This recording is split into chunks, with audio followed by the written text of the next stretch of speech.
உங்களை அன்போடு கூட நான் வாழ்த்துகிறேன். கடந்த வாரத்தில் நாம் வெள்ளிக்கிழமையில தியானித்த ஒரு வேத பகுதி தான் யாக்கோபு எழுதின நிருபம் 5ஆம் அதிகாரம் 16ஆம் வசனத்தினுடைய கடைசி பகுதி. யாராவது ஒருவர் வாசிக்கலாம்.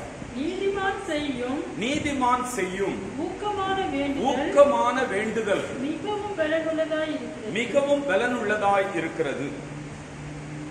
தேவனுடைய நாமத்திற்கு மகிமை உண்டாகட்டும். நீதிமான் செய்யும் ஊக்கமான ஜெபம் மிகவும் பலனுள்ளதாக இருக்கிறது. அநேக வேளைகளில யாரோ என்று நினைக்கிற நினைப்புல நம்ம நடந்து கொண்டிருக்கிறோம். நீதிமான் என்ற எண்ணம் எங்கேயோ இருக்கிறாங்க, யாரோ என்று நினைக்கிறோம். வேதாமத்துல நல்ல கவனிங்க. கடந்த வாரங்கள்ல அதை தான் சொல்லி தருகிறேன். புதிய உடன்படிக்கையில இயேசு கிறிஸ்துவின் ரத்தம், புதிய உடன்படிக்கையின் ரத்தம் நம்மை கழுவி சுத்தமாக்கு. பழைய ஏற்பாட்டின் காலத்தில் ஆடு பலியாக செலுத்தப்பட்டு அதனுடைய ரத்தத்தை பூசுகிற ஒவ்வொரு மனுஷனும் அதற்குள்ளாக பாதுகாப்பை பெறுகிறான், அதற்குள்ளாக அந்த ரத்தத்திற்குள்ளாக விடுதலை பெறுகிறான், அந்த ரத்தத்திற்குள்ளாக புது வாழ்வு பெறுகிறான். அது நிழலாட்டமாக இருந்தது, அது பாவ நிவர்த்தி செய்வதில்லை. ஆனா புதிய ஏற்பாட்டின் உடன்படிக்கையில, புதிய உடன்படிக்கையின் ரத்தமாகி இயேசு ரத்தத்தினாலே நாம் மீட்கப்படுகிறோம் என்பதை விசுவாசிக்கணும்.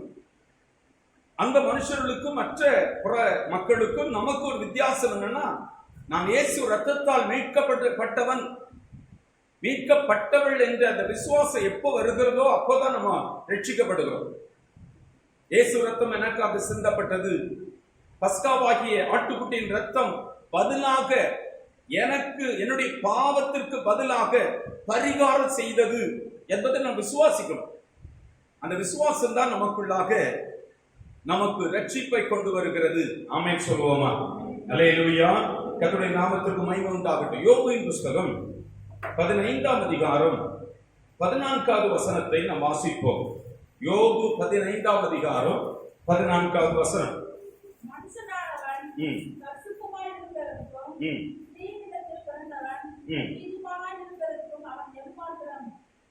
மனுஷனானவன் பரிசுத்தமாகிறதற்கும் ஸ்திரீயினிடத்தில் பிறந்தவன் நீதிமான் ஆகிறதற்கும் அவன் எம்மாத்திரம்.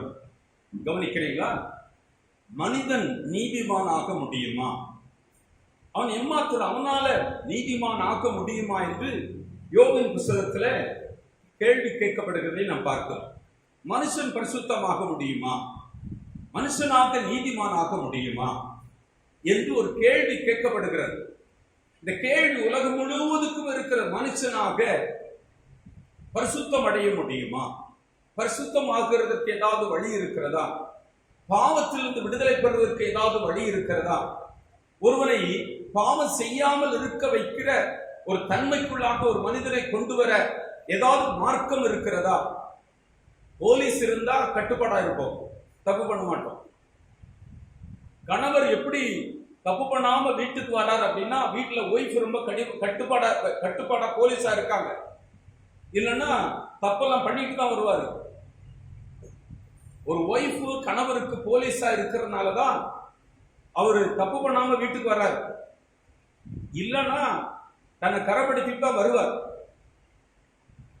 அல்லேலூயா. ஒரு மனைவிக்கு கணவர் ஒரு போலீஸ் மாதிரி கட்டுப்பாடா பாதுகாப்பா இருக்கிறதுனாலதான் மனைவி தப்பு பண்ணாம இருக்கிறார். ஆனா நன்மை செய்யணும்னு விருப்பம் இருக்கிறது, ஆனா விரும்புகிற நன்மையை செய்யாம விரும்பாத தீமை செய்கிறதா ஒரு மனிதனுடைய இயல்பாக இருக்கிறது. அதற்கு காரணம் அவனுக்குள்ளாக இருக்கிற ஒரு அந்நிய வல்லமை. அவனால கட்டுப்படுத்த முடியல. ஒரு அந்நிய வல்லமை உள்ள உட்கார்ந்துட்டு தப்பு பண்ண இழுத்துக்கிட்டே இருக்கு.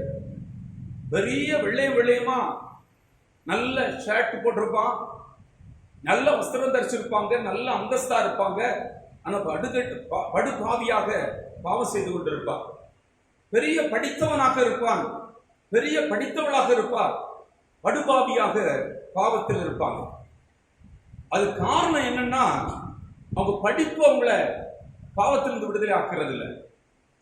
ஒரு பள்ளிக்கூடம் ஒருத்தரை பாவத்திலிருந்து விடுதலை ஆக்குறது இல்லை. ஒரு கல்லூரி பாவத்திலிருந்து விடுதலை ஆக்குறது இல்லை. இல்லையானால் சன்மார்க்கமான வேற எந்த வழிகளும் ஒரு மனிதனை பாவத்திலிருந்து விடுதலை ஆக்குறது இல்லை. பாவம் விலகுனாத்தான் அவன் நீதிமான் ஆகிறான், அவன் ரட்சிக்கப்படுகிறான், அவன் நீதிமான் ஆகிறான். நீதிமான் ஆகிறதுக்கு வேற வழியே கிடையாது. மனிதனால் நீதிமான் ஆக முடியுமா? பரிசுத்தமாக முடியுமா? இந்த உலகத்தில் இருக்க தண்ணீர மூழ்கினா பரிசுத்தமாக முடியுமா? அநேகர் நினைக்கிறாங்க ஞானஸ்நானம் எடுத்துட்டா எல்லாம் சரியாயிரும். இல்ல, ஞானஸ்நானம் தண்ணிக்குள்ள மூழ்கி வந்ததுனால தண்ணி ஒருத்தர் பரிசுத்தமாக்குறது இல்லை, ஒருத்தர் நீதிமான் ஆக்குறது இல்லை. அது கங்கை நதி தண்ணீராக இருந்தாலும் சரி, அது யோர்தான் நதியின் தண்ணீராக இருந்தாலும் சரி, நம்ம கொடுக்கிற கிணத்து தண்ணி தொட்டியில ஏற்றி விட்ட தண்ணீராக இருந்தாலும் சரி, ஒருவனை பரிசுத்தமாக்காது, நீதிமானாக்காது. அந்த தண்ணீரை குடிக்கவே முடியாது. நான் சொல்லுகிற தண்ணீர் கங்கை நதியை யாரும் எடுத்து குடிக்க முடியாது. புதிய நதின்னு சொல்றாங்க, ஒருத்தர் குடிச்சுக்கிட முடியாது. அதுல பணங்கள் மிதக்கக்கூடிய நதி கிணத்து தண்ணி தான். அதை எடுத்து தொட்டியில அடிச்சு போட்டுட்டு அதுலதான் ஞானஸ்நானம் கொடுக்கிறோம், குடிச்சுக்கிட முடியாது. அப்படிப்பட்ட ஒரு நதியின் தண்ணீர் ஒருத்தனை பாவத்தை போக்க முடியுமா? ஒரு மனிதனை நீதிமானாக்க முடியுமா? ஞானஸ்நானம் ஒரு அடையாளம் தான், ரட்சிக்கப்பட்டதுன்னு ஒரு அடையாளம். தண்ணீரை மூழ்கி பாவத்துக்கு மறித்து நீதிக்கு நான் பிழைக்கிறேன். அல்லேலூயா. ஆனா இயேசு ரத்தம் ஒரு மனிதனை எனக்காக பரிகாரம் செலுத்தப்பட்டது என்று யார் விசுவாசிக்கிறார்களோ, யார் அதை ஏற்றுக்கொள்கிறார்களோ, விசுவாசித்து ஏற்றுக்கொள்ளணும். எனக்காக பரிகாரம் 2000 வருஷத்துக்கு முன்னால ஆட்டுக்குட்டியானவர் பலி செலுத்தப்பட்டார். அந்த பலி செலுத்தப்பட்ட அந்த ரத்தம் தான் என்னுடைய பாவ நிவர்த்தி செய்கிறது. எனக்கு யாருக்கும் இல்லை, எனக்கு பாவ நிவர்த்தி செய்வதற்கு வேற எந்த பரிகாரமும் இல்லை. காலேஜ் இல்ல, யூனிவர்சிட்டி இல்ல, போலீஸ் துறை இல்ல, நீதிமன்றங்கள் இல்ல. இந்த உலகத்தில் பாவத்திலிருந்து விமோசனம் கொடுப்பதற்கு வேற எந்த மார்க்கமும் இல்லை, எதுவுமே கிடையாது. ஒரு தகப்பனால ஒரு தாயினால பாவ விமோசனம் பிள்ளைகளுக்கு செய்து கொடுக்க முடியாது, ஒரு ஆசிரியர்னால செய்ய முடியாது. இந்த உலகத்தில் எந்த மனிதனுடைய வழிகாட்டுதலும் ஒரு மனிதனை பாவ மன்னிப்புக்கென்று பாவ நிவர்த்தி செய்வதற்கு வழி இல்லை. எப்போ பாவ நிவர்த்தி ஆகிறது என்றால் தேவனுடைய ரத்தம் சிந்தப்படணும், அதுக்குள்ள தேவ ஜீவன் இருக்கிறது.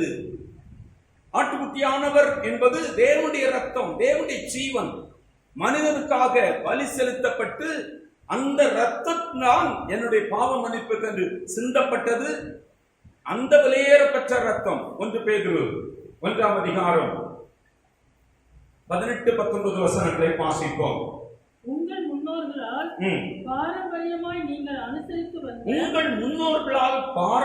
நீங்கள் அனுசரித்து வந்த வீணான நடத்தை நின்று அழிவுள்ள வஸ்துக்களாகிய வெள்ளியினாலும் பொன்னினாலும் மீட்கப்படவில்லை. ரட்சிப்பு, பாவ விடுதலை எப்படி உண்டாகிறது என்றால் வெள்ளியினால் இல்ல, பணம் கொடுத்து இல்ல, யாகம் நடத்தி இல்ல, பூஜை பண்ணி இல்ல, ஆடு பலி செலுத்தி இல்ல, கோழி பலி செலுத்தி இல்ல, மனுஷரத்த நரபலி செலுத்தி இல்ல. வெள்ளி கொடுத்தோ, பொன்னை கொடுத்தோ, பணத்தை கொடுத்தோ மீட்பு கிடையாது.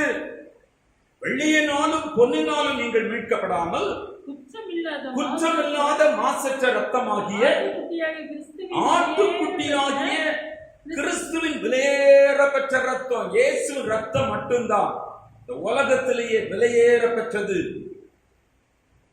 வேற எல்லா ரத்தமும், ஆட்டுக ரத்தத்துக்கு என்ன விலை, மனுஷ ரத்தத்துக்கு என்ன விலை, பறவைகளுக்கு ரத்தத்துக்கு என்ன விலை? மனுஷன் தான் எல்லாத்தோட பெரியவன்றாங்க. மனுஷனுக்கு ரத்தத்துக்கு என்ன விலை? எதுக்கா பிரயோஜனப்படுமா? யாரையாவது மீட்குமா? இல்ல. விலையேறப்பெற்ற ஒரே ஒரு ரத்தம் இயேசுவின் ரத்தம். அந்த ரத்தத்தை விசுவாசிக்கணும். இயேசு எனக்காக பலியாகி ரத்தம் சிந்து எனக்கு ஒரு மீட்பை சம்பாதித்து இருக்கிறார், அந்த ரட்சிப்பு எனக்கு உரியது என்று யாரெல்லாம் சொந்த பாராட்டி அந்த ரத்தத்தினால என் பாவம் தவிர்க்கப்படணும், என் பாவம் நிவர்த்தி ஆகணும், என் பாவ சுத்திகரிப்பு உண்டாகணும் என்று விசுவாசித்து சொந்தமாக்குறவர்களுக்கு பாவம் விலகுகிறது. இதுதான் புதிய உடன்படிக்கையில ஆண்டவர் சிந்த ரத்தத்தின் விலை. இந்த விலை இந்த உலகத்தில் இருக்க எந்த ரத்தமும் இயேசு ரத்தத்துக்கு ஈடாகாது.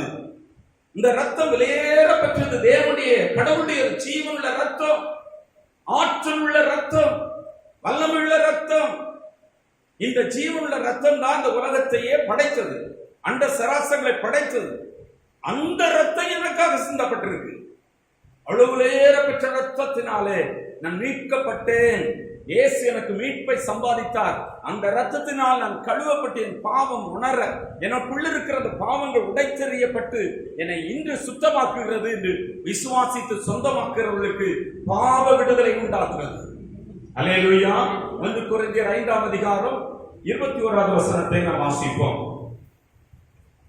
1 கொரிந்தியர் 5ஆம் அதிகாரம் 21வது வசனம்.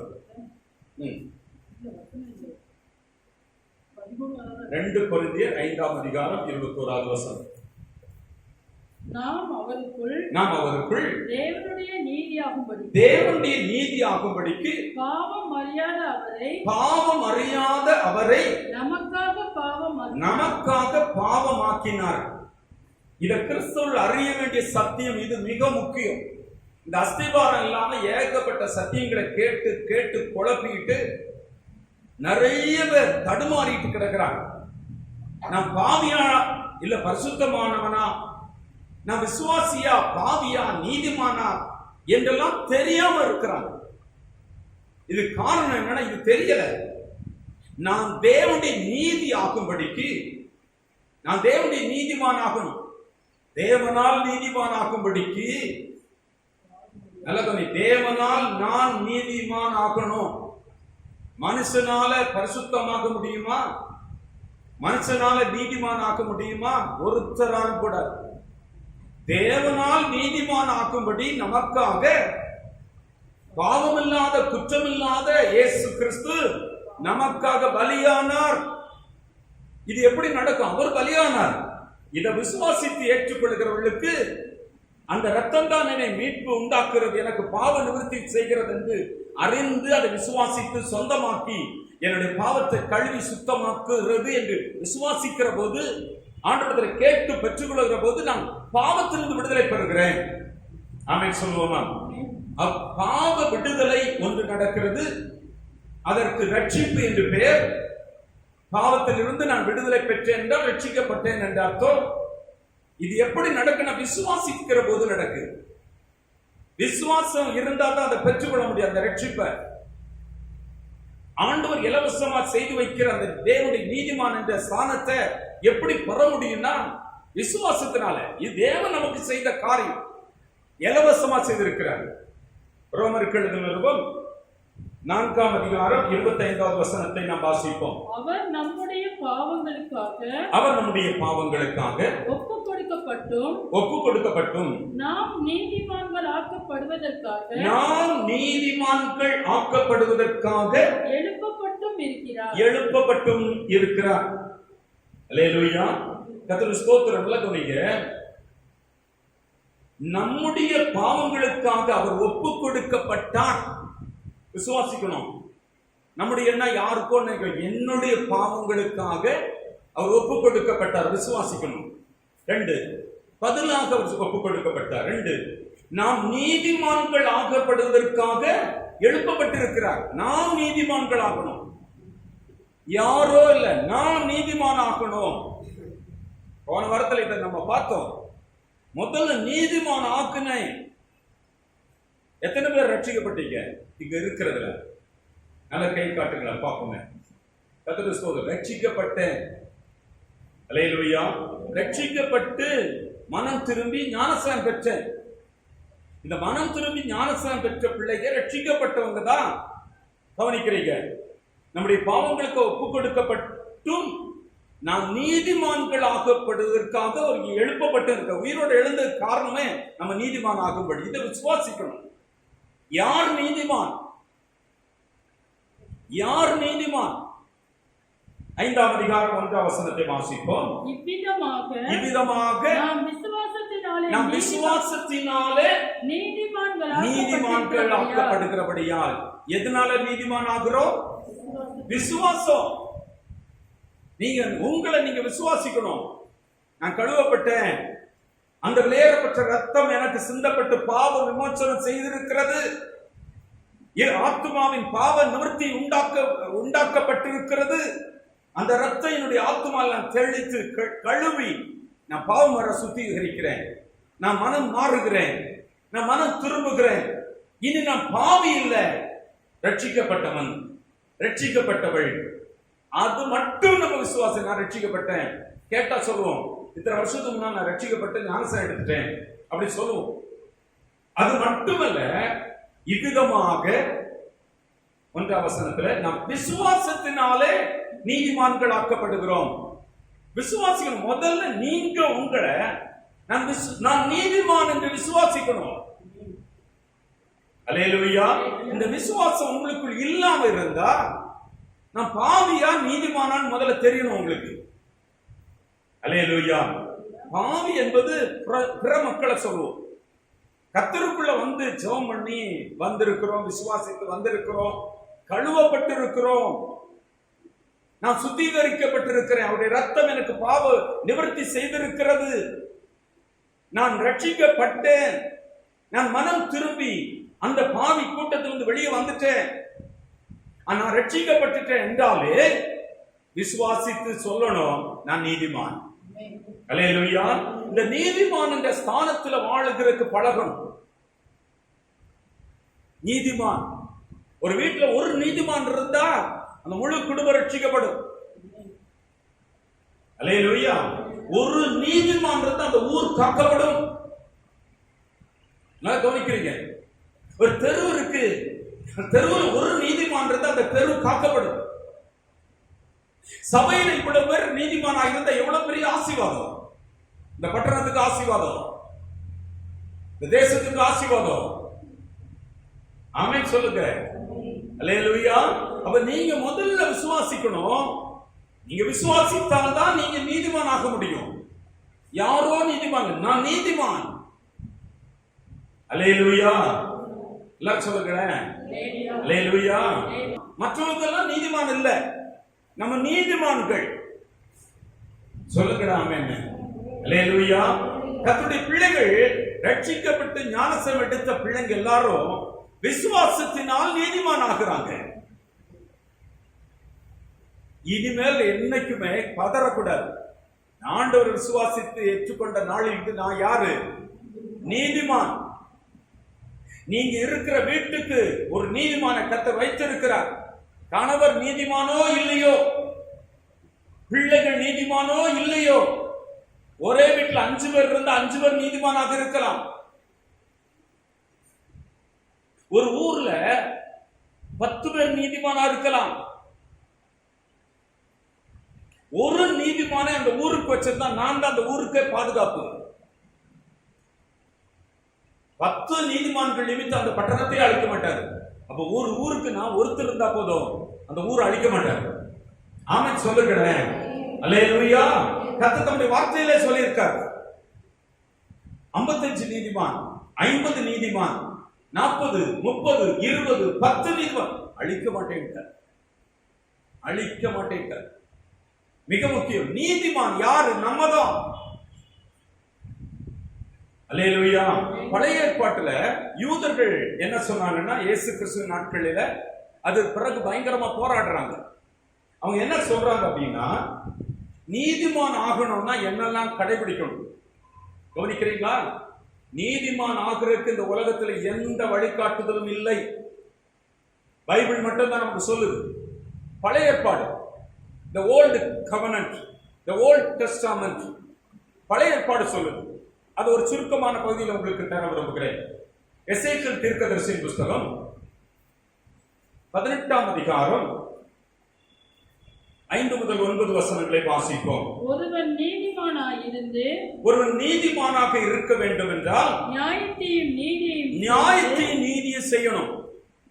மலைகளின் மேல் சாப்பிடாமலும், அவன் என்ன செய்யக்கூடாதுன்னா, மலையில விக்கிரகங்களுக்கு படைக்கப்பட்டவளை சாப்பிடக்கூடாது, மலைகள்ல சாப்பிடக்கூடாது. இஸ்ரவேல் வம்சத்தாரின் நரகலான விக்கிரகங்களுக்கு நேராக அவன் கண்களை ஏறெடுக்க கூடாது. ஒருவன் நீதிமானாக இருக்கணும், மலையில சாப்பிடக்கூடாது. மலையில சாப்பிடக்கூடாதுன்னா நரகலான விக்கிரகங்களுக்கு படைக்கப்பட்டவள சாப்பிடக்கூடாது. ரெண்டு, நீதி செய்யணும், நியாயம் செய்யணும். ரெண்டாவது என்ன செய்யணும்? பழைய ஏற்பாடு சொல்லுது பாருங்க, அவன் என்ன செய்யக்கூடாதா? நரகலான விக்கிரகங்களுக்கு நேராக கண்களை எடுக்கக்கூடாது. நீதான் என் கடவுள் அப்படி சொல்லக்கூடாது. எந்த விக்கிரகத்து வழிபாடையும் செய்யக்கூடாது. அடுத்து வாசிங்க. அயலானுடைய மனைவியை தீட்டுப்படுத்தாமலும், அடுத்தவனுடைய மனைவியை தீட்டுப்படுத்த கூடாது. அடுத்த புருஷனோட சேரக்கூடாது. அல்லேலூயா. பைபிள் நமக்கு சொல்லுது. அடுத்தது வாசிங்க. தூர ஸ்திரியோட சேராமலும், விபச்சார ஸ்திரீ, தூர ஸ்திரியோடு சேரக்கூடாது. ஒரு விபச்சாரக்காரனோடு ஒரு விபச்சாரக்காரியோடு சேரக்கூடாது. அடுத்தது சொல்லுங்க. ஒருவனையும் ஒடுக்காமலும், ஒருவனை ஒடுக்க கூடாது. கொள்ளையிடாமலும் இருந்து, கொள்ளையிடாமல் இருக்கணும். கடன் வாங்கினவனுக்கு கொள்ளையிடக்கூடாது. கொள்ளை ஆட்டு அடுத்தவனுக்கு சம்பாத்தியத்தின் மேல கண் வச்சு கொள்ளையடிக்க கூடாது. அடுத்தது, கடன் வாங்கினவனுக்கு திரும்ப கொடுத்துடணும். நீதிமானா இருக்கணும், கொடுத்துடணும். வாசிங்க. தன் அப்பத்தை பசித்தவனுக்கு பங்கிட்டு கொடுக்கணும். பசியா இருக்கிறேன்னா கொடுக்கணும். எனக்கு சேர்த்து வைக்கிறது இல்ல, கொடுக்கணும். அடுத்தது, வஸ்திரம் இல்லைன்னு சொல்கிறவனுக்கு வஸ்திரம் கொடுக்கணும். வட்டிக்கு கொடுக்கூடாது. இன்ட்ரெஸ்ட் வாங்கிட்டு நடக்கூடாது. அல்லேலூயா. வட்டிக்கு கொடுக்க கூடாது. அடுத்தது, பொலிச வாங்கக்கூடாது. லஞ்சம் வாங்கக்கூடாது. அடுத்தது, அநியாயத்துக்கு தன் கையை விலக்கி, அநியாயங்களுக்கெல்லாம் விலகணும். அநியாயமான காரியம்னா விலகிடணும். அடுத்தது, மனிதனுக்குள்ள வழக்கை உண்மையா தீர்க்கணும். ஏதோ கடமையா ஏனோதான் இருக்கக்கூடாது, உண்மையா தீர்க்கணும். அது பிறகு என்ன செய்யணும் பாருங்க, இதெல்லாம் செய்துட்டு என் கட்டளைகளின் படி எல்லாம் நடக்கணும். என் நியாயங்களை எல்லாம் கை கொள்ளணும். உண்மையா இருப்பானால் அவனே நீதிமான். அல்லேலூயா. பழைய ஏற்பாட்டு இந்த கட்டளைகள் எல்லாம், நியாயப்பிரமாணத்தை எல்லாம் யூதர்கள் சொல்லுகிறாங்க, எங்களுக்கு நியாயப்பிரமாணம் இருக்கு. அல்லேலூயா. கவனிக்கிறேன். எங்களுக்கு நியாயப்பிரமாணம் இருந்தா நீதிமான் ஆக முடியுமா? எங்களுக்கெல்லாம் நியாயப்பிரமாணம் இருக்கு, பிரஜாதிகளுக்கு இல்ல. யூதர்கள் சொல்லுகிறாங்க நாங்க அந்த பிரஜாதிகள்லாம் நீதிமான் கூட்டமே இல்லை, நாங்க தான் நீதிமான் சொல்றாங்க. ஏன் நீதிமான் அப்படி சொல்றாங்கன்னா, எங்களுக்கு நியாயப்பிரமாணம் இருக்கு, நியாயப்பிரமாண கட்டளைகள் இருக்கு, நியாயப்பிரமாணத்தை வாசிக்கிறோம், நியாயப்பிரமாணத்தை கேட்கிறோம், அதனால நாங்க நீதிமான்றாங்க. பவுல் சொல்றாரு, நியாயப்பிரமாணத்தை வைத்திருக்கிறதுனாலயோ, நியாயப்பிரமாணத்தை வாசிக்கிறதுனாலயோ, நியாயப்பிரமாணத்தை கேட்கிறதுனாலயோ நீ நீதிமான் ஆக மாட்ட. அல்லேலூயா. ரொம்ப முக்கியம். நீ நீதிமான் ஆகிறதுக்கு என்ன வழி? பழைய ஏற்பாட்டில் அதுக்கு வழி இருக்கா? இந்த கட்டளை எல்லாம் கை கொண்டா நீ நீதிமான் ஆக முடியும் பைபிள் சொல்லுது. என் கட்டளைகளை கை கொண்டு என் நியமங்களை கை கொண்டா, அதன்படி செய்தா நீ நீதிமான். அவன் தான் நீதிமான். ஆனா பழைய ஏற்பாட்டு காலத்துல இதெல்லாம் கை கொண்டாதான் நீதிமான் சொல்லப்பட்டிருந்தது. ஆனா புதிய ஏற்பாடு என்ன சொல்லுதுன்னா, யூதர்கள் பார்க்க சொல்றாங்க பாருங்க, 2ஆம் அதிகாரம், ரோமர் 2ஆம் அதிகாரம் 23 to 25 வாசிப்போம். இஸ்ரவேலர் அல்லது யூதர்கள் சொல்லுகிறாங்க, எங்களுக்கு என்ன இருக்குன்னா 2ஆம் அதிகாரம் 23ஆம் வசனத்திலிருந்து நியாயப்பிரமாணத்தை குறித்து மேன்மை பாராட்டுகிறாங்க. யாரு? யூதர்கள். மேன்மை பாராட்டுகிற நீ நியாயப்பிரமாணத்தை மீறி நடக்கிறாய். நடந்து தேவனை கனவீனம் பண்ணலாமா? எழுதியிருக்கிறபடி தேவனுடைய நாமம் பிரஜாதிகளுக்குள்ளே உங்கள் மூலமாய் தூஷிக்கப்படுகிறது. நாங்க நியாயப்பிரமாணம் வச்சிருக்கோம், நியாயப்பிரமாணம் எங்களுக்குள்ள இருக்கு, நாங்க வாசிக்கிறோம், நாங்க கேட்கிறோம், நாங்க வச்சிருக்கோம் சொல்லுகிறதுனால நீங்க ஆண்டவருக்கு பிரியமா இல்ல. இதெல்லாம் இருந்தா பத்தாது, அதை செய்து நிரூபிக்கணும், அதன்படி நடந்து காட்டணும்.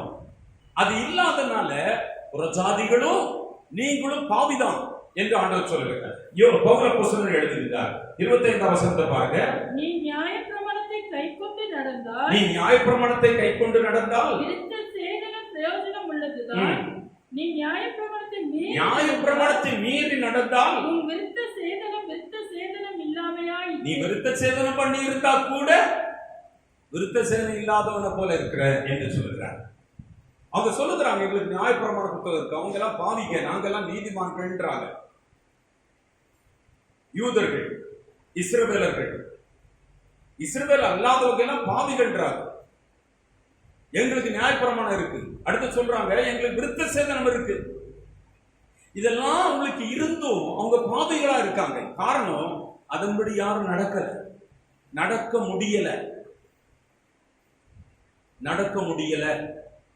பழைய ஏற்பாட்டில் சொல்லப்பட்ட நியாயப்பிரமாண புத்தகம் நீதிமான் ஆகிறதுக்கு சொல்லப்பட்ட வழிகாட்டுதலின்படி பழைய ஏற்பாட்டில் இஸ்ரவேலரால அதை கடைபிடித்து நிறைவேற்ற முடியல. அவங்களும் இதை நிறைவேற்ற முடியாம பாவியா தான் இருக்காங்க. புத்தகம் இருக்கு, நியாயப்பிரமாண புத்தகம் கட்டளையில் அவங்க கையில தான் இருக்கு, கடைபிடிக்க முடியல. விருத்த சேதனம் பண்றாங்க, ஆனா விருத்த சேதனம் பண்ணியும் தேவனுக்கு பிரியமா நடக்கல. இவங்களும் பாவியா இருக்காங்க. வெளியில இருக்கும்ல, அது அவங்களுக்கு புக்கம் இல்ல, ஒண்ணும் இல்ல, விருத்த சேதனமும் கிடையாது, நியாயப்பிரமாணமும் கிடையாது, அவங்களும் பாவியா இருக்காங்க. ரெண்டும் பாவிதான், ரெண்டு பேரும் பாவிதான். ரெண்டு பேருக்குமே கிறிஸ்து நமக்காக பலியிட்டப்பட்டிருக்கிறார். அதை விசுவாசத்தில் ஏற்றுக்கொள்கிறவர்கள் நீதிமானாகிறாங்க, ரட்சிக்கப்படுகிறாங்க. ஆமென் சொல்லுவோமா? எல்லாருக்கும் ஒன்றுதான். அப்படியானா நம்முடைய இந்த நாளில சத்தியத்தை கேட்கிற பிள்ளைங்க, நான் நீதிமான் என்று முதல்ல அறியணும்.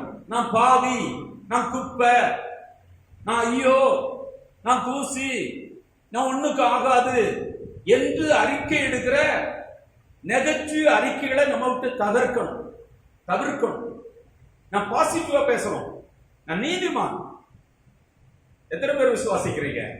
இதை உறுதிப்படுத்திக்கோங்க, இது ரொம்ப முக்கியம். ரத்தத்தால நல்ல கவனிக்க. 1 கொரிந்தியர் 6ஆம் அதிகாரம் 11ஆம் வசனத்தை வாசிப்போம். 1 கொரிந்தியர் 6ஆம் அதிகாரம் 11ஆம் வசனம். உங்களில் சிலர் இப்படிப்பட்டவர்களாக இருந்தீர்கள். எனினும் கர்த்தராகிய இயேசுவின் நாமத்தினாலும், கர்த்தராகிய இயேசு கிறிஸ்துவின் நாமம், அவர் சிந்தின ரத்தத்தினாலும், நம்முடைய தேவனுடைய ஆவியினாலும் கழுவப்பட்டீர்கள். இயேசு ரத்தத்தால கழுவப்பட்டீங்க, பரிசுத்தமாக்கப்பட்டீங்க, நீதிமான்களாக்கப்பட்டீங்க.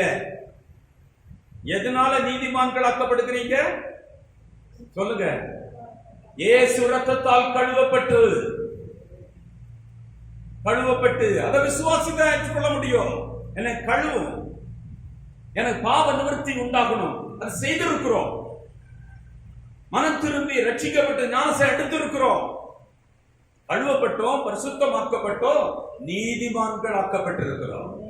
ஆமென் சொல்லுகிற எல்லாருமே ரட்சிக்கப்பட்டு ஞானஸ்நானம் பெற்ற தேவ பிள்ளைகள் அத்தனை பேரும் நீதிமான்கள் ஆக்கப்பட்டிருக்கிறீங்க. வேற எதுனாலும், வெள்ளினாலும் பொன்னினாலும் வேற எந்த கிரியினாலும் நம்ம நீதிமான் ஆக்கப்பட முடியாது. உலகத்தில் ஒரே ஒரு வழி வைக்கப்பட்டிருக்கிறது, அது ஆட்டுக்குட்டியாக ரத்தம், நமக்காக சிந்தப்பட்ட ரத்தத்தை என்ற பாவ விமோசனத்திற்கு என்று ஏற்றுக்கொள்ள வேண்டும். அதனால நான் கழுவப்பட வேண்டும், அதனால நான் சுத்திகரிக்கப்பட வேண்டும், அதை நான் விசுவாசித்து சொந்தமாக்கி அந்த பாவ விடுதலை பெற்றுக்கொள்ள வேண்டும். பெற்றுக்கொள்ளுகிற அன்றைக்கு ரட்சிப்பும் உண்டாகிறது, நீதிமானாகவும் மாறுகிறோம். ஆமென் சொல்லுவோமா? இனி நம்முடைய கூட்டத்துல யாராவது பாவி, ஐயோ நான் ஒண்ணுக்கு ஆகாது அப்படி சொல்லக்கூடாது. ஒரு வீட்டுல உட்கார்ந்துட்டு நீ நீதிமான் என்பதை நீ புரிந்து கொள்ள வேண்டும். ஆமென் சொல்லுவோமா? எங்கே பதறி அடிக்காண்டாம், ரொம்ப முக்கியம். அல்லேலூயா. பதற வேண்டாம். இதெல்லாம் எப்படி நடக்குன்னா, ரோமர் 3ஆம் அதிகாரம் 24வது வசனத்தை வாசிப்போம். 3ஆம் அதிகாரம் 24ஆம் வசனம். இலவசமாய் அவருடைய கிருபையினாலே கிறிஸ்துவின் உள்ள மீட்பை கொண்டு நீதிமான்கள் ஆக்கப்படுகிறார்கள். எப்படி நீதிமான் ஆகிறீங்க? இதை நீங்க விசுவாசித்து ஏற்றுக்கொண்டு பாருங்க. எவ்வளவு தைரியம், எவ்வளவு சந்தோஷம் உங்களுக்குள்ள வருது தெரியுமா? இந்த வசனங்களை ஏற்றுக்கொண்டு நான் நீதிமான் என்ற இடத்துக்கு வந்து பாருங்க, விசுவாசித்து ஏற்றுக்கொண்டு பாருங்க. தேவ சமாதானம் உங்க உள்ளத்தை நிரப்பும். இதை நான் அனுபவித்தவன் சொல்லுகிறேன். அல்லேலூயா. ரொம்ப முக்கியம். இதுக்குள்ள இங்க வரணும், பதறவே கூடாது. 2 சத்தியம் எழுதப்பட்டிருக்கு. பாவிகளுக்கு ஒரு சத்தியம் எழுதப்பட்டிருக்கு. பைபிள்ல பாவிகளுக்கு ஒரு சத்தியம் எழுதப்பட்டிருக்கு. பாவி எப்படி ரட்சிக்கப்பட்டு நீதிமான் ஆகிறான், நீதிமான் ஆனவருக்கு இன்னொரு சத்தியம் எழுதப்பட்டிருக்கு. கவனிக்கிறீங்களா? பாவிக்கு ஒரு சத்தியம் இந்த பைபிள் எழுதப்பட்டிருக்கு. 2ஆ புரிஞ்சுக்கோங்க, எல்லாத்தையும் குழப்பக்கூடாது. கர்த்தரை விசுவாசிக்காத ஒரு கூட்ட ஜனங்கள் இருக்காங்களா இல்லையா? அந்த கூட்டத்தை பாவி என்று சொல்லப்படுது. கர்த்தரை ஏற்றுக்கொண்டு ரட்சிக்கப்பட்டு கர்த்தருக்குள்ள வருகிற பிள்ளைங்க, ரட்சிக்கப்பட்டவர்கள் நீதிமான்கள் என்று சொல்லுது. அதுல ஒரு ப்ராசஸ் இருக்கு. சிலுவை மரணத்தினால ஏற்படுகிற ஒரு மாற்றம். இந்த மாற்றத்துக்குள்ள வருகிறவங்களுக்கு ஒரு வழிகாட்டுதல் இருக்கு. இந்த நீதிமான்களுக்கு ஒரு சத்தியம் இருக்கிறது, நீதிமான்களுக்கு ஒரு ஆசீர்வாதம் இருக்கிறது, நீதிமான்களுக்கு ஒரு பலன் இருக்கிறது, நீதிமான்களுக்கு ஒரு விசுவாசம் இருக்கிறது. நீதிமான்களுக்கு ஆக்கினை தீர்ப்பு இல்ல, நீதிமான்களுக்கு நியாய தீர்ப்புல கிரேஸ் கிருபை கிடைக்குது. ஆமென் சொல்லுவோமா? நம்ம நீதிமான்கள். இதை விசுவாசித்து ஏற்றுக்கொள்ளுங்க. டெய்லி காலையில் எழுந்து பகல் முழுவதும் எந்த பிரச்சனை நடத்திலும், எந்த போராட்டமான இடத்திலும் நான் நீதிமான், அவருடைய ரத்தத்தினால, வெளியேறப்பட்ட ரத்தத்தினால மீட்கப்பட்ட நீதிமான், நீதிமான், நீதிமான் என்று அறிக்கை பண்ணி பாருங்க. உங்களுடைய பிரச்சனைகள் நடுவுல உங்களுக்கு ஒரு தைரியம் உண்டாகும், உங்களுக்கு ஒரு தேவ பலன் கிடைக்கும். அனுபவிச்சு பாருங்க, ரொம்ப ஆசீர்வாதமா இருக்கும். அல்லேலூயா. யார் நீதிமான்? யாரோ எங்கேயோ இருக்க இல்ல, ரத்தத்தால கழுவப்பட்டவர்கள் நீதிமான். அல்லேலூயா. ரத்தத்தால கழுவப்பட்டது. பழைய ஏற்பாட்டில் அது கிடைக்கல. புதிய ஏற்பாட்டில், புதிய உடன்படிக்கையின் ரத்தத்தினால கழுவப்பட்டவர்கள் எல்லாம் நீதிமான்கள். ஆமென் சொல்லுவோமா? நீதிமான்களில பாவம் இருக்கு. அவரிடத்துல ஓடி போய் கிரேஸை கேட்டு வாங்கி மன்னிப்பு கேட்டு உணர்ந்து அந்த ரத்தத்தினால, இயேசு ரத்தத்தால் கழுவப்படுகிற போது நம்முடைய பாவம் விலகுது. ஆனா அவர் நம்மளுக்கு விலகிறது இல்லை. அவர் நீதிமானுடைய கையில இருந்து தூக்கி பாவியும் போடுறது இல்லை, நீதிமானதான் வச்சிருக்காரு. ஆமென். நீதிமானாக வளர பழகணும், நீதிமானாக பரிசுத்தமா ஜீவிக்க பழகணும், நாளுக்கு நாள் புதிதாக்கப்படணும், நாளுக்கு நாள் அவரை போல மாறணும். ஆமென் சொல்லுவோமா? அப்படியானா இங்க இருக்கிறோம் நம்ம எல்லாரும். அல்லேலூயா. கவனிக்க, ரொம்ப முக்கியம். சில சத்தியங்கள் ரொம்ப முக்கியம். இப்படிப்பட்ட நம்ம இருக்கிற எல்லாரும் நீதிமான்கள். 2ஆம் வசனத்துல பாருங்க, 2ஆம் அதிகாரம் 1ஆம் வசனம். ரோமர் 2ஆம் அதிகாரம் 1ஆவது வசனத்துல பாருங்க. மற்றவர்களை குற்றவாளியாக தீர்க்கிறவனே, நீ யாரானாலும் சரி, போக்கு சொல்ல உனக்கு இடமில்லை. நீ குற்றமாக தீர்க்கிறவைகள் எவைகளோ அவைகளை நீயே செய்கிறபடியால் நீ மற்றவர்களை குறித்து சொல்லுகிற தீர்ப்பினாலே உன்னைத்தானே குற்றவாளியாக. அதனால தயவு செய்து யாரையும் குற்றவாளியாக சொல்லக்கூடாது. நம்ம எல்லாம் ரட்சிக்கப்பட்டிருக்கிறோம். நம்ம ரட்சிக்கப்பட்டிருக்கோம்னா அடுத்தபடி என்னது? நீதிமான் ஆகியிருக்கும். நீதிமான் ஒருத்தருக்கு ஒருத்தர் குற்றம் சொல்லக்கூடாது, குறை சொல்லக்கூடாது. அல்லேலூயா. நான் ரட்சிக்கப்பட்டிருக்கிறேன், நான் நீதிமான், நீங்க எல்லாரும் நீதிமான்கள். அல்லேலூயா சொல்லுவோமா? குறை இருக்குது, குற்றம் இருக்குது. அங்க இருக்கு போல என்னட்டையும் வேற குற்றங்கள், குறைகள் இருக்குது. நான் உணரணும், நான் திரும்பணும், நான் கழுவப்பட்டு இன்னும் நான் புதிதாக்கப்பட்டுட்டே இருக்கணும். கடைசி நாள் வரைக்கும் அந்த இடத்துல வந்துட்டே இருக்கணும். ஒருவருக்கு நீதிமான்களை குற்றப்படுத்தலாமா? விசுவாசிக்கணும். அல்லேலூயா. கர்த்தர் சொல்றார், என் கூட இருக்கிறவங்க நீதிமான், குற்றப்படுத்துவதற்கு அல்ல. ஆமென் சொல்லுவோமா? நாங்க நீதிமான்கள் கூடினா கம்பீர சத்தம் உண்டாகும். அல்லேலூயா. இதை நம்ம விசுவாசித்து இந்த பகுதியில் வளரப்படணும். ஒரு வீட்டுல ஒரு நீதிமான் இருந்தா அந்த வீட்டுல பாதுகாப்பு இருக்கும். ஒரு வீட்டுல ஒரு நீதிமான் இருந்தா போதும். போன வாரத்தில் நம்ம தியானித்தோம், அங்க எந்த பிசாசுக்கோ பில்லி சூனியத்துக்கோ வேலை இருக்காது, எதுவுமே உள்ள அணுகாது. ரத்த கோட்டையினால அவர் பொதிந்து பாதுகாக்கிறார். நீதிமானுக்கு ஒரு பெரிய ரத்த கோட்டையின் பாதுகாப்பு இருக்கு. அல்லேலூயா. இதுவரைக்கும் நிறைய சத்தியங்களை கேட்டு குழம்பிட்டே இருக்கிறோம். அதெல்லாம் உதறி தள்ளிட்டு இதுல வளர பழகுங்க. ஆசீர்வாதமா இருப்பீங்க, சமாதானமா இருக்கும். சந்தோஷமான பாதையாக இருக்கும். ஆமென் சொல்லுவோமா? இங்க சொல்லுது வேதம் நமக்கு, விசுவாசத்தினாலதான் நம்ம என்ன செய்றோம்? இயேசு கிறிஸ்துவை விசுவாசிக்கிறதுனாலதான் நம்ம என்ன செய்றோம்? நீதிமான் ஆக்கப்படுகிறோம். அதை விசுவாசிங்க. நான் நீதிமான், கழுவப்பட்ட அன்னையிலிருந்தே நான் நீதிமான். நான் இவ்வளவு நாள் குழம்பிட்டு இருந்தேன். அல்லேலூயா. இவ்வளவு நாள் குழப்பிட்டு இருந்தேன். இன்னைக்கு நான் தெளிவா புரிஞ்சுக்கிட்டேன், நான் நீதிமான். மனசு ரொம்ப சமாதானம் இருக்குங்க. அல்லேலூயா. நீங்க பாருங்க, அந்த வசனம் சொல்லுது பாருங்க, 5ஆம் அதிகாரம், ரோமர் 5ஆம் அதிகாரம் 1ஆம் வசனத்தில் படிங்க. நாம் விசுவாசத்தினாலே நீதிமான்கள் ஆக்கப்பட்டிருக்கிறபடியால், நாம் விசுவாசத்தினால் நீதிமான்கள் ஆக்கப்பட்டிருக்கிறபடியினால், நம்முடைய கர்த்தராகிய இயேசு கிறிஸ்துவின் மூலமாய், நம்முடைய கர்த்தராகிய இயேசு கிறிஸ்துவின் மூலமாய் தேவனிடத்தில் சமாதானம் பெற்றிருக்கிறோம். அடுத்து என்ன கிடைக்குதா? சமாதானம். ரொம்ப தைரியமா இருக்கிறேன். என்ன உலகத்தில் நடந்தாலும் சரி, எனக்கு எல்லா புத்திக்கும் மேலான ஒரு சமாதானம் என் இருதயத்தை ஆளுகிறதை நான் பார்க்கிறேன். எவ்வளவு பெரிய பிரச்சனைகள் இருந்தாலும் எனக்குள்ள ஒரு தேவன் ஒரு சமாதானத்தை தந்திருக்கிறார். அல்லேலூயா. உலகத்தில் எவ்வளவு காரியங்கள் இருக்கலாம், ஆனா சமாதானம் எனக்குள்ள இருக்கு. என்னை எதுவும் என்ன நினைச்ச முடியாது, கலக்க முடியும். ஏன்னா நான் விசுவாசிக்கிறேன், நான் நீதிமான். ரத்தத்தால என்னைக்கோ கழுவப்பட்ட அன்னையிலிருந்து ஆண்டுடைய பிள்ளை, நீதிமான். அல்லேலூயா. கர்த்தர் சொல்றார், பிறந்த ஊழியக்காரன், ஆண்டுடைய பிள்ளை, ரத்தத்தால கழுவப்பட்டவன், நான் நீதிமான். இது எனக்கு ஒரு பெரிய சமாதானத்தை கொடுத்திருக்கு. எனக்கு அவர் மேல நம்பிக்கை பெரிய இருக்கு. அவர் எனக்கு இருக்கிறார், அவர் எனக்கு சொந்தம் என்ற தைரியம் உண்டாயிருக்கு. ரொம்ப தைரியம் உண்டாயிருக்கு. நான் எவ்வளவு ஸ்ட்ராங்கா நிக்க முடியும் என்பதை நான் அறிந்திருக்கிறேன். எனக்கு கூட யார் இருக்கிறார்னா, என்னை விட்டு விலகாத, என்னை கைவிடாத ஒரு தெய்வம் என் கூட இருக்கிறார் என்பதை நான் அதிகமாக உணர்ந்திருக்கிறேன். இது நமக்கு தேவ பலனாக இருக்கும். அல்லேலூயா.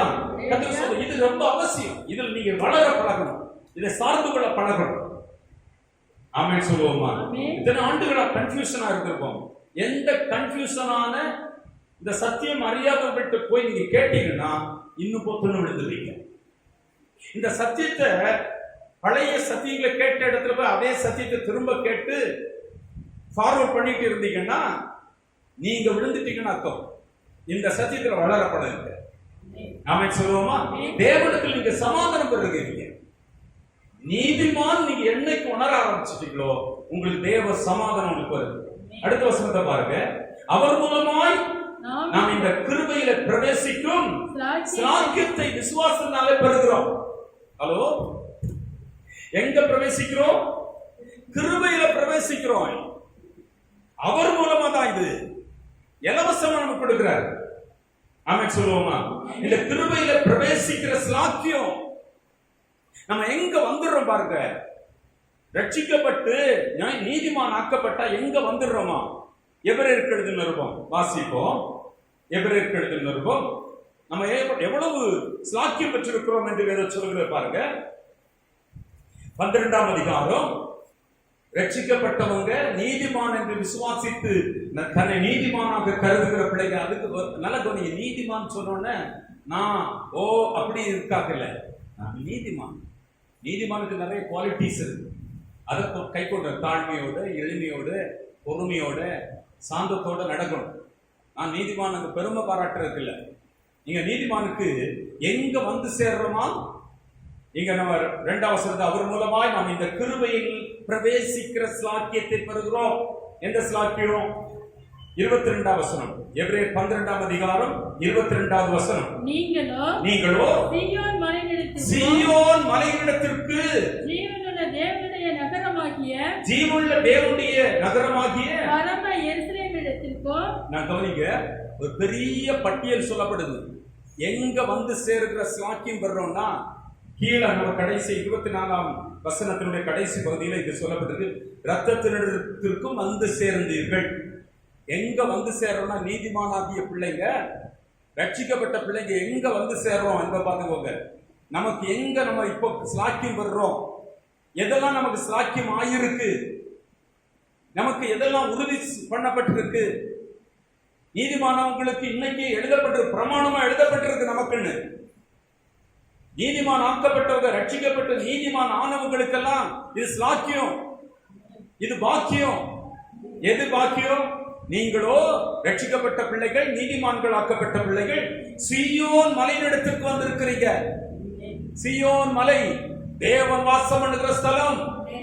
அல்லேலூயா. பரலோகத்துல பாக்கியம் பெற்று விட்டோம்.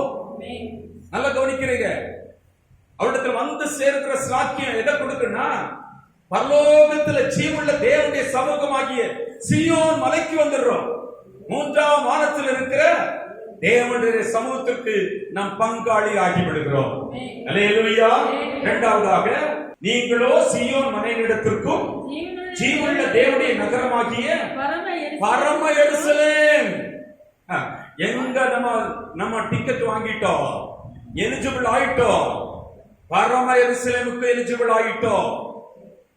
உங்களுக்கு அந்த பாக்கியத்தை கர்த்தர் கொடுத்து விட்டா, அந்த நிச்சயத்தை கர்த்தர் உங்களுக்கு கொடுக்கிறார்.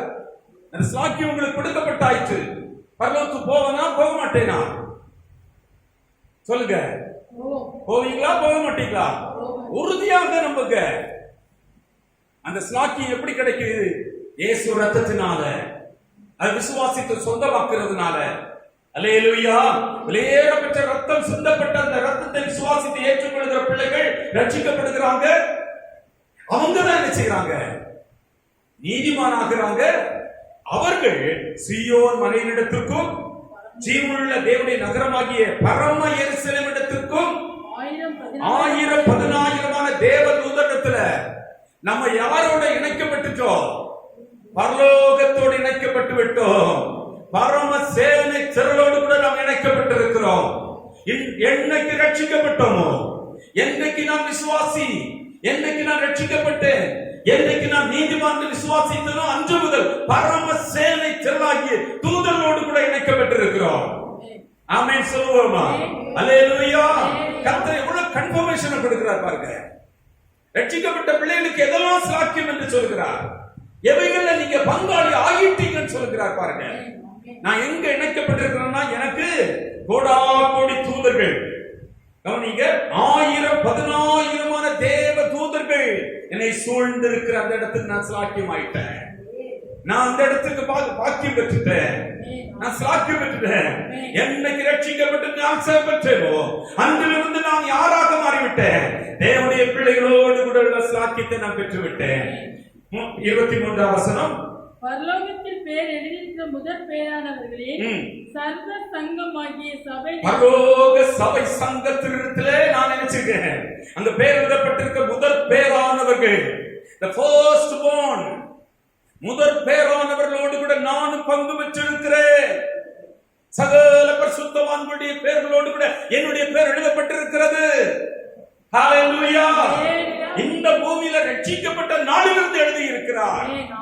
இதை நான் நம்ப பழகணும். அதை விசுவாசி ஏற்றுக்கொள்ள பழகணும். நான் யார்? நான் யார்? நான் எங்க பேர் எழுதப்பட்டிருக்கிறேன்? நான் யாரோடு கூட ஐக்கியப்பட்டிருக்கிறேன்?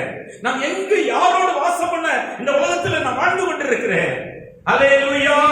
இந்த வாக்கியத்தை கற்றுக் கொடுக்கிறார். முதல் பரலோகத்தில் பேர் எழுதி இருக்கிற முதல் பேரானவர்களை சர்வ சங்கமாகிய சபை நடத்திற்கும் யாவருக்கு நியாயாதிபதியாகிய தேவனிடத்திலே நான் ஐக்கியப்பட்டிருக்கிறேன். அல்லேலூயா. இந்த சாக்கியத்தை விசுவாசித்து நீதிமானாய் வாழுகிற பிள்ளைகளுக்கு கற்றுக் கொடுக்கிறார். ஆமென் சொல்லுவோமா? ரொம்ப இலவசமா கொடுத்திருக்காரு. அன்னைக்கெல்லாம் நீதிமான் ஆகிறது பெரிய கஷ்டம். நியாயப்பிரமாணத்தெல்லாம் கை கொண்டு நடக்க முடியல, விருத்த சேதனம் பண்ணியும் நடக்க முடியல. யூதர்களுக்கெல்லாம் கிடைக்காத, இஸ்ரவேலுக்கு கிடைக்காத ஒரு சாக்கியம் கர்த்தருடைய பிள்ளைகளாய் நமக்கு கிடைத்திருக்கிறது. ஆமென் சொல்லுவோமா? அல்லேலூயா. பாருங்க, யாவருக்கும் நியாயாதிபதியாகிய தேவனிடத்திற்கும் பூரணராக்கப்பட்ட நீதிமான்களுடைய நீதிமான்கள் என்ற பெயர் பட்டியலில் இருக்கிற பரிசுத்தவான்கள் நீதிமான்களிடத்திலே நாம் சேர்க்கப்பட்டிருக்கிறோம், இணைக்கப்பட்டு விட்டோம். ஆமென். விசுவாசிங்க, நான் யாரோடு பேரப்பட்டிருக்கிறேன், நான் யாரோட இதெல்லாம் டெய்லி வாசித்து நான் எங்க பங்காக இருக்கிறேன், நான் யாருடைய பிள்ளை, நான் யாருடைய நீதிமான், நான் யாரோடு இருக்கிறேன், இதை நீங்க அறிக்கையிடுங்க, டெய்லி வாசிங்க, டெய்லி அறிக்கப்படுங்க, அது சொந்தமாக்குங்க, அது உரிமை பாராட்டுங்க, அதில் வளருங்க, அதில் பெருகுங்க. ஆமென். 24ஆம் வசனம், புது உடன்படிக்கையின் புது உடன்படிக்கையின் ரத்தம் சிந்தின இயேசு. கவனிக்கிறீங்க, புதிய உடன்படிக்கையின் மத்தியஸ்தராகிய இயேசுவினிடத்தில். ஹல்லேலூயா. எவ்வளவு பெரிய வாக்கியம் பாருங்க. இயேசுக்கு புதிய உடன்படிக்கை செய்து அவருடைய ரத்தத்தினால் மீட்டுக் கொண்ட இயேசு கிறிஸ்துவிடத்தில் நாம் சேர்ந்திருக்கிறோம், இணைந்திருக்கிறோம். ஆமென் சொல்லுவோம். அடுத்தது, ஆபேலின் ரத்தம். அவன் செத்து மரித்து போன பிறகு ஆபேலின் ரத்தம் பேசினதை பார்க்கலும் நமக்காக பரிந்து பேசுகிற, நன்மையானவைகளை கேட்டு வாங்கி கொடுக்கிற ரத்தமாகிய, நன்மையானவளை பேசுகிற ரத்தமாகிய தெளிக்கப்படும் ரத்தத்தின் இடத்திற்கும் வந்து சேர்ந்தீர்கள். ஹல்லேலூயா. எவ்வளவு பெரிய சிலாக்கியம், எவ்வளவு பெரிய சிலாக்கியம். ஹல்லேலூயா. இதை விசுவாசிக்க இப்ப தைரியமா நான் நீதிமானாக வாழ முடியும். நான் என்னோடு கூட ஒரு பெரிய இந்த உலகம் கொடுக்காத பெரிய அமைப்பு கூட இருக்கு. தேவாதி தேவன் என்னோடு இருக்கிறார். இயேசு கிறிஸ்து என்னோடு கூட இருக்கிறார். அவருடைய தேவதூதர்கள் என்னோடு கூட இருக்கிறாங்க. பரலோகமே எனக்கு ஆதரவாக இருக்கிறது. ஹல்லேலூயா. அந்த சாக்கியத்தை நாம் பெற்றுக் கொள்கிறோம். இனி நாம் ஒரு நாளும் பதறு, குப்பை, ஐயோ, அம்மா அழுகிற வேலையே கூட. ஆமென் சொல்லுவோமா? நம்ம பரதனை கூட பாவியாகி என் மேல கிருபையாகிறோம், தாவீது குமாரனே எனக்கு இறங்கோ. இறங்குற ஜெபம் இல்ல பண்றது. இறக்கத்தை நம்ம வாங்குவோம். அதெல்லாம் ஆண்டோட இறக்கம் வாங்கிதான் பழகணும். அதை விட மிக மேலாக அவரோட அமர்ந்திருக்கிற எவ்வளவு பெரிய இடத்துல போய் சேர்ந்திருக்கோம். நம்ம இணைக்கப்பட்டுட்டோம், சேர்ந்துட்டோம். அவருடைய பந்தியில உட்கார்ற தகுதியை நம்ம கொடுத்துட்டாரு. தேவனத்துல யாரும் போக முடியாது. அந்த இடத்துல போய் உட்கார்ற தகுதியை நம்ம கொடுத்துட்டாரு. அவரோடு உட்கார்ந்து பேசணும். ஒரு டேபிள்ல சில வீடுகளை பாத்தீங்கன்னா கணவரும் மனைவி சேர்ந்து உட்கார்ந்து சாப்பிடுவாங்க. சில வீட்டுல கணவருக்கு மனைவி வேலைக்காரியா உட்கார்ந்து சர்வ் பண்ணிட்டு இருப்பாங்க. உங்க வீட்டுல எப்படி இருக்கும்னு தெரியாது. நீங்க வேலைக்காரி ஸ்தானத்தில் இருக்கீங்களா? உண்மையா ஒரு ஏற்றுக்கொண்ட கணவர் மனைவி என்ற ஸ்தானத்துல உட்கார்ந்து சாப்பிடுவீங்களா? நம்ம நாட்டுல கல்ச்சர் என்னன்னா புருஷன் சாப்பிட்டவர் தான் கொண்டாட்டி சாப்பிடணும்னு சொல்றது வழக்கம். ஆனா உண்மை என்ன தெரியுமா? ரெண்டு பேரும் ஒரே பந்தியில அமர்ந்து சாப்பிடுறதா சரியானது. ஆமென் சொல்லுவோமா? அல்லேலூயா. நம்முடைய தமிழ்நாட்டில் அது கொடுக்கப்படல. நிறைய பேர் வெளியில வேலைக்கு ஆண்கள் போயிட்டு வந்துட்டா அவங்க ஷூவை கலத்துறது கொண்டாட்டியா இருக்கும். சாக்ஸை கலத்தி ஷூவை கலத்தி அந்த ஷூவை திரும்ப போற நேரத்தில் வேற ஷூ போட்டு குளிப்பாட்டி சோப்பு போட்டு இல்ல. ஆண்டுடைய பிள்ளைகளுக்கு அது கீழே விழுந்து கிடக்கிற நிலைமை இல்ல. நல்ல கவனிங்க. நானும் என் மகனும் எடுத்துப்போம். நான் மேல அந்த வீட்டுல உட்கார்ந்து இருக்கேன். என் மகன் கேட்டு வெளியிட்டு அப்பா அப்பா கதை திறங்க இறங்குங்க அப்படியே கூப்பிடுவான். கதவு திறப்பான் ஓடி வந்து என் கூட உட்காருவான். ஆமென் சொல்லுங்க. அவருடைய பிள்ளை நீங்க அவரோடு கூட அமர்ந்து இருக்கிற சாட்சி. அல்லேலூயா. கர்த்தருக்கு ஸ்தோத்திரம் உண்டாகட்டும். இந்த நீங்க விசுவாசித்து வளருங்க. நிறைய செய்திகளை வெளியே தள்ளுங்க. இந்த சாட்சியத்தில் வளர்ந்து பாருங்க. உங்க ஜெபம் எப்படி இருக்கும் பாருங்க. உங்க விசுவாசம் எப்படி இருக்கும் பாருங்க. உங்க மீட்கப்பட்ட அந்த தகுதி எப்படி இருக்கும் பாருங்க. உங்க இருதயம் எப்படி இருக்கும்னு நினைக்கிறீங்க? வல்லமையாக இருக்கும், வரங்களாக இருக்கும், மேன்மையாக இருக்கும், கொழுத்த பதார்த்தம் உண்டது போல இருக்கும், ஆத்மா வாழ்வது போல எல்லாத்தையும் வாழ ஆரம்பிச்சிருவீங்க, ஜெயம் எடுக்க ஆரம்பிச்சிருவீங்க. அல்லேலூயா. நான் யாரோடு இருக்கிறேன்? இந்த உலகத்தில் இல்ல, நான் யாரோடு இருக்கிறேன்? யாருக்கு வந்து சேர்ந்துட்டேன்? இப்ப வாசித்த எபிரேயர் 12:22-24 வசனங்கள்ல சொல்லப்பட்ட அத்தனையும் எனக்கு என்னோடு கூட நான் ஐக்கியமாக இருக்கிறேன். அல்லேலூயா. ரோமருக்கு எழுதின நிருபம் 5ஆம் அதிகாரம் 2வது வசனம். அவர் மூலமாய் நாம் இந்த கிருபையில் பிரவேசிக்கும் சாக்கியத்தை பெற்றோம், விசுவாசத்தினாலே பெற்றோம். ஆமென். எந்த சாக்கியம்? எபிரேயர் 12ஆம் அதிகாரம் 22 முதல் 24 வசனங்கள் சொல்லப்பட்ட இந்த சாக்கியத்தை விசுவாசித்து பெற்றுக்கொண்டேன். அது நீதிமான்களுக்குரியது. ஹல்லேலூயா. மாத்திரமல்ல, பெற்று நிலை கொண்டிருந்து தேவ மகிமை அடைவோம் என்கிற நம்பிக்கையிலே மேன்மை பாராட்டும். எந்த நிலைமையா இருந்தாலும் நான் தேவ மகிமை அடைவேன். ஹல்லேலூயா. கடைசி நாளிலும் எனக்கு இது நிறைவேறும். இன்னைக்கு மாத்திரம் நீதிமான் அல்ல, கடைசி நாள்ல நான் நீதிமானாகத்தான் என் முடிவு இருக்கும். அது சொல், தேவ மகிமையில அடைவோம் என்கிற நம்பிக்கை எனக்கு இப்பவே கொடுத்துட்டாரு. எத்தனை பேர் நம்பிக்கை இல்லாம வாழ்கிறீங்க? கிறிஸ்துவ ரட்சிக்கப்பட்ட வாழ்க்கை நம்பிக்கை இல்லாம இருக்கிற பிள்ளைகள் கவனிக்க, நான் தேவனுடைய மகிமையில பிரவேசிப்பேன். அல்லேலூயா. நியாயத்தீர்ப்பு நாளிலும் நான் நீதிமானாக மறிப்பேன். ஆமென் சொல்லுவோமா? இதெல்லாம் பிலேமோன் சொல்லும்போது சொல்லுகின்றார், நான் நீதிமானாக மறிப்பேன். ஒரு பாவி குறி சொல்றவன் கேட்கிறான், நான் நீதிமானாக மறிக்கணும். அல்லேலூயா. நீதிமான்கள் சமாதானத்துக்குள்ள பிரவேசித்து தங்கள் படுக்கைகளை இளைப்பாறுவாங்க. அல்லேலூயா. இந்த சாக்கியம் எப்ப மறித்தாலும், மரண நாளாக இருந்தாலும் நியாய தீர்ப்பின் நாளாக இருந்தாலும், நான் தேவனுடைய மகிமையிலே தேவ மகிமை அடைவோம். ஆமென் சொல்லுவோமா? அந்த நாள் மிக நெருங்கி வருது. கவனிக்கிறது ரொம்ப முக்கியம். இந்த நீதிமான் விசுவாசி, நீதிமான் ரட்சிக்கப்பட்டவர், இந்த நீதிமான் நான் என்று ஏற்றுக்கொண்டு இதெல்லாம் சேர்த்து நடந்தீங்கன்னா இதுவரைக்கும் நீ கற்றுக்கொண்ட அத்தனையும் உங்களுக்கு ஆசீர்வாதமா மாறிடும். ஆமென் சொல்லுவோமா? அல்லேலூயா. கர்த்தருக்கு ஸ்தோத்திரம். இதெல்லாம் விசுவாசிக்கிறவங்களுக்கு கிடைக்குது. எதிர்த்து விசுவாசிக்கணும். இந்த விசுவாசம் ரொம்ப முக்கியம். வாயில் அறிக்கை பண்ணணும், நான் எங்க இருக்கிறேன், நான் யாரோடு இருக்கிறேன், நான் யாருடைய பிள்ளை. அந்த மேன்மை நமக்கு இருக்கணும், அந்த விசுவாசம் நமக்கு இருக்கணும். அல்லேலூயா. உலகத்துல பெருமையா நடக்கிறதுல நீங்க எல்லாம் பாவி, நாளை நீதிமான் நடக்கிறது இல்ல, அப்படி ஒரு சபை கூட்டம் எல்லாம் இருக்குது. அந்த சபையாக போல நம்ம சாந்தத்தோட இருப்போம், தாழ்மையோடு இருப்போம், எளிமையாக இருப்போம். அல்லேலூயா. இதெல்லாம் நம்ம தரித்திருப்போம். நீதிமானுக்குரிய தகுதிகள்லாம் இருக்கு. அல்லேலூயா. இந்த நீதிமானாக இருந்து வாழ்வது மிகப்பெரிய மேன்மை. சில வசனங்களை உங்களுக்கு முன்பாக வைக்க விரும்புகிறேன். அல்லேலூயா. கர்த்தருக்கு ஸ்தோத்திரம். நீதிமொழிகள் நீதிமானாக இருந்தா பாருங்க, 10ஆம் அதிகாரம் 6வது வசனத்தை வாசிப்போம். நீதிமானுடைய சிரசின் மேல், நீதிமானுடைய சிரசின் மேல் ஆசீர்வாதங்கள் தங்கும். ஆசீர்வாதங்கள் தங்கும். முதல்ல நீங்க விசுவாசிக்கணும், நான் ஒரு நீதிமான். இயேசு ரத்தத்தால் கழுவப்பட்டதுனால நீதிமான். என்னுடைய கிரியைகளினால் அல்ல, நான் வெள்ளியும் பொன்னையும் கொடுத்து நான் மீட்கப்படல, நான் எதெல்லாம செய்து நான் மீட்கப்படல. இலவசமா கிருபையினால் ஆண்டவர் எனக்கு சம்பாதித்து தந்த அந்த ரட்சிப்பை நான் விசுவாசித்து ஏற்றுக்கொண்டதுனால நான் ரட்சிக்கப்பட்டு, நான் விசுவாசத்தினால நீதிமான் ஆக்கப்பட்டிருக்கிறேன். ஆமென் சொல்லுவோமா? இந்த நீதிமானுக்கு தலைமையில இதை நீங்க விசுவாசித்தால் தான் உங்க தலைமையில என்ன வந்து தங்கும்? ஆசீர்வாதம் வந்து தங்கும்.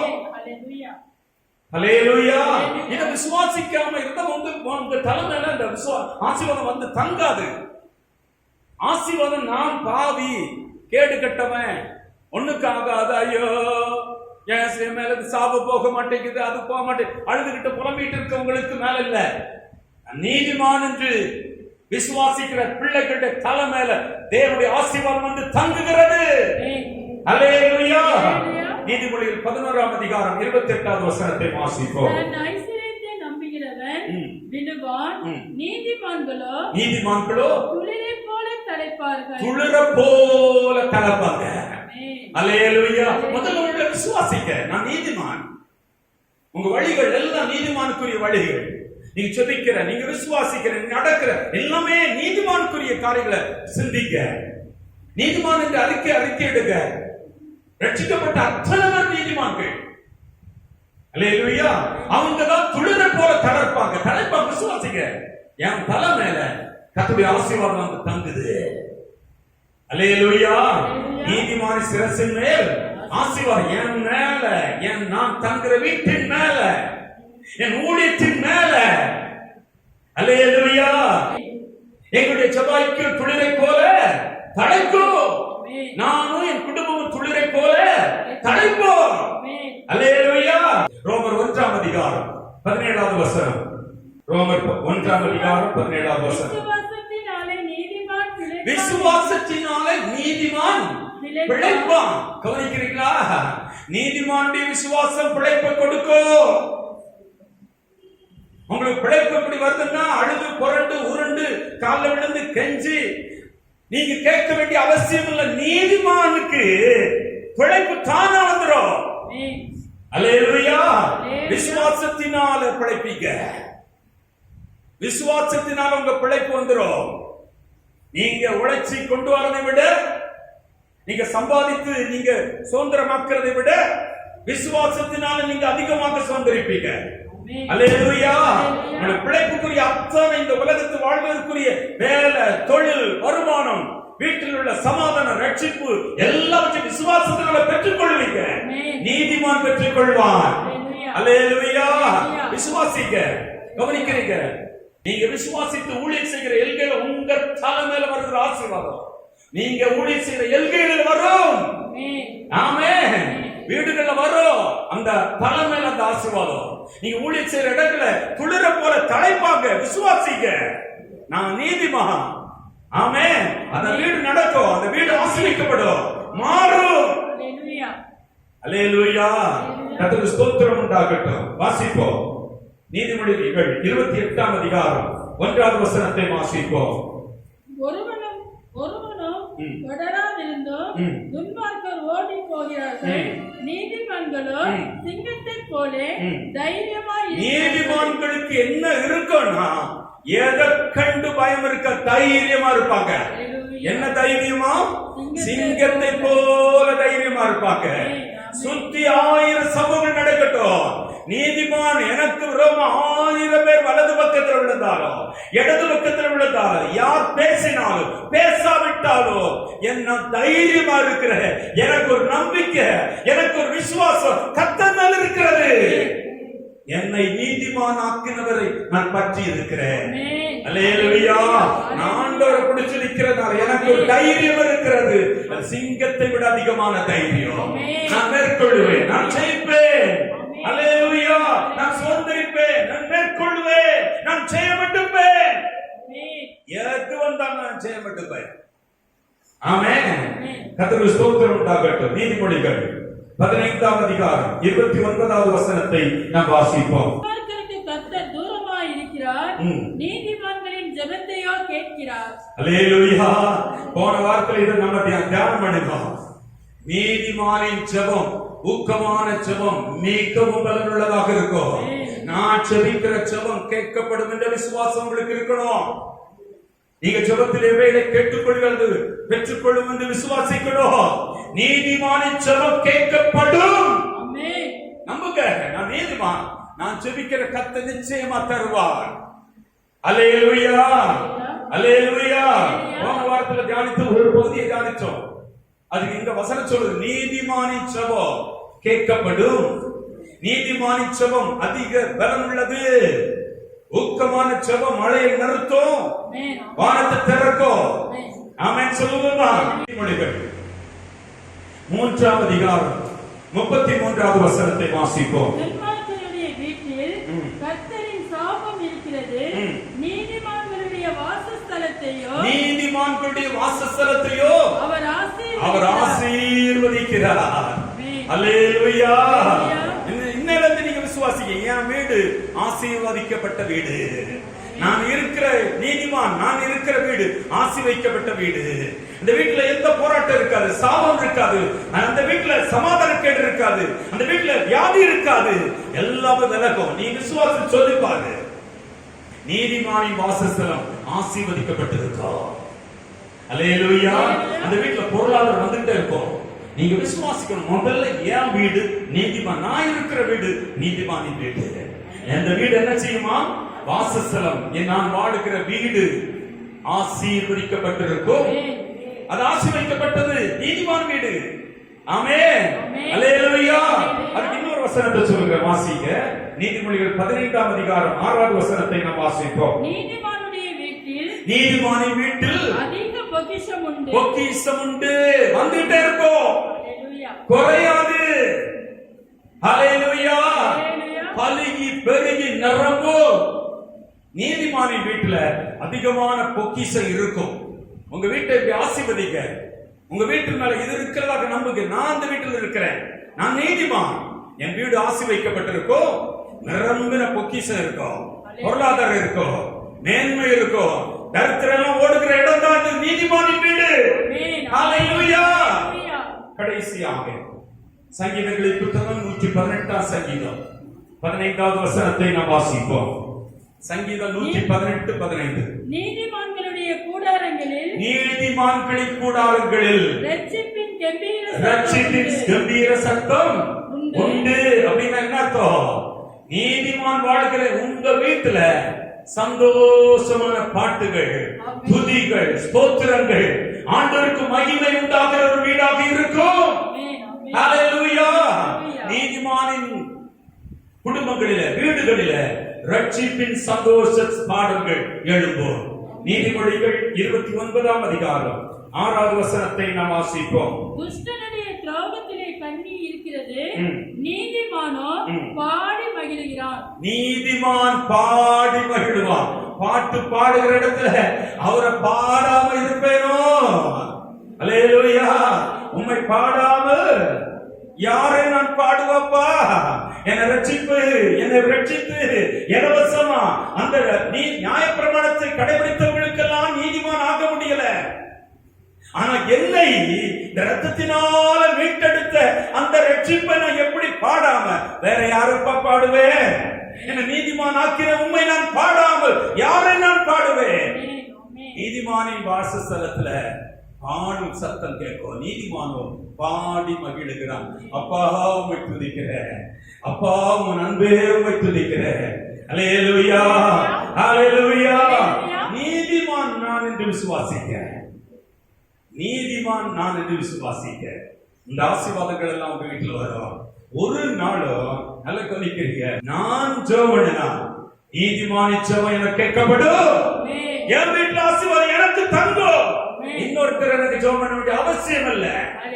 ஹalleluya. என் ஊழியத்துக்கு இன்னொருத்தர் ஜெபம் பண்ண வேண்டிய அவசியம் இல்ல. நான் ஜெபம் பண்ணணும். எனக்குன்னு ஒரு ஊழியம் இருக்கு, நான் ஜெபம் பண்ணணும். உங்களுக்குன்னு ஒரு ஊழியம் இருக்கு, நீங்க ஜெபம் பண்ணணும். அல்லேலூயா. நீங்க ஜெபம் பண்ணால் கேட்கப்படும். அல்லேலூயா. நான் இன்னொரு ஊழியக்காரருக்கு தலைக்கு, அவர் கைக்கு கீழே தலையை கொண்டு வைக்க வேண்டிய அவசியம் இல்ல. சொல்லுங்களேன் ஆமென். அல்லேலூயா. ஒரு பெரிய ஊழியக்காரர் வந்திருக்காரு, கியூல நிக்க வேண்டிய அவசியம் இல்ல. அவர் கைப்பட்டாதான் எனக்கு விடுதலை நினைக்கிறது அவசியம் இல்ல. நான் நீதிமான்.